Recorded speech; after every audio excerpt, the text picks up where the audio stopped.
Hai, Assalamualaikum. Saya Maisarah binti Jali bernombor matrik 274235 akan membentangkan tugasan 1 individu untuk kelas SADN 1033 bagi tajuk Pembinaan Negara Bangsa.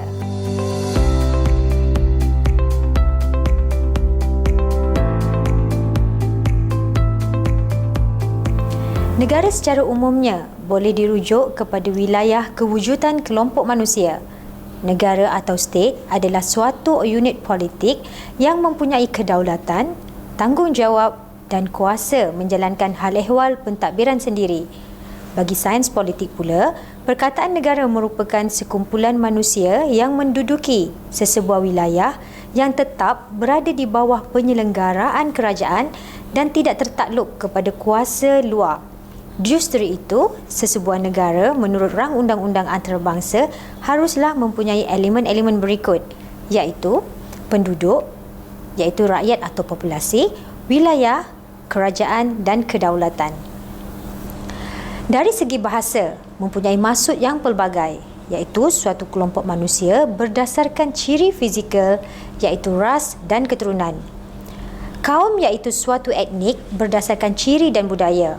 Dari segi bahasa, ianya mempunyai maksud yang pelbagai, iaitu satu kelompok manusia berdasarkan ciri fizikal, ras dan keturunan. Dari segi kaum pula, ia merupakan kumpulan etnik berdasarkan ciri budaya, iaitu satu komuniti politik dalam wilayah tertentu. Nation, komuniti politik yang terbentuk dalam sejarah yang mempunyai ciri-ciri kesinambungan dan juga perubahan. Satu komuniti orang ramai iaitu komuniti politik yang terbentuk dalam sejarah, dipertautkan melalui perkongsian wilayah bersama, ekonomi bersama serta mempunyai unsur-unsur subjektif bersama yang merangkumi bahasa, budaya, sastra dan nama. Konsep negara bangsa pula didefinisikan sebagai pembentukan berasaskan kepada proses penyatuan bangsa serta diperkuatkan lagi dengan pensempadanan wilayah tertentu sebagai identiti. Lahir pada zaman moden di mana penduduknya terdiri daripada pelbagai etnik. Gabungan 3 komponen berikut iaitu negara, individu dan bangsa.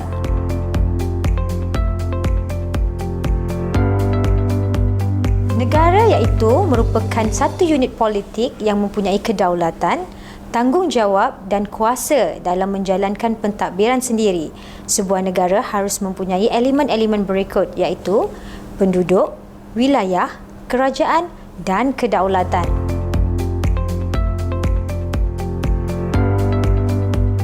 Individu merupakan tenaga penggerak kepada terbinanya negara dan bangsa.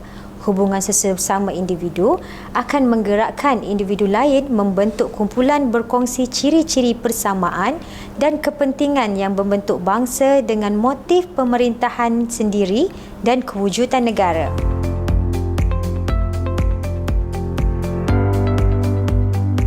Bangsa pula merupakan kesatuan manusia yang hidup dalam sesebuah negara. Kumpulan besar yang ahlinya mempunyai kepercayaan terikat atas asas perkongsian identiti sebagai suatu kumpulan manusia atau masyarakat yang terikat dengan persamaan hubungan sejarah, kebudayaan dan nenek moyang yang sama.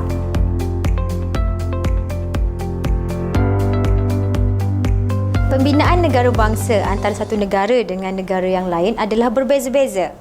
Begitu juga dengan pembinaan negara bangsa di Malaysia.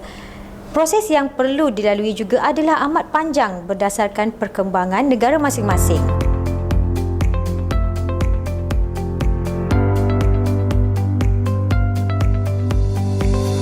Walau bagaimanapun, menurut Hagi dan Harrop, sudah membuat garisan panduan di mana sesebuah negara bangsa akan terbentuk hanya apabila 4 peringkat atau tahap prosesan ini dilalui, iaitu di mana kewujudan, bina negara, bina bangsa, penyertaan rakyat dan pengagihan nilai-nilai dalam masyarakat. Itu sahaja pembentangan ringkas daripada saya, Maisarah Jali, yang bertajuk Pembinaan Negara Bangsa. Sekian, terima kasih.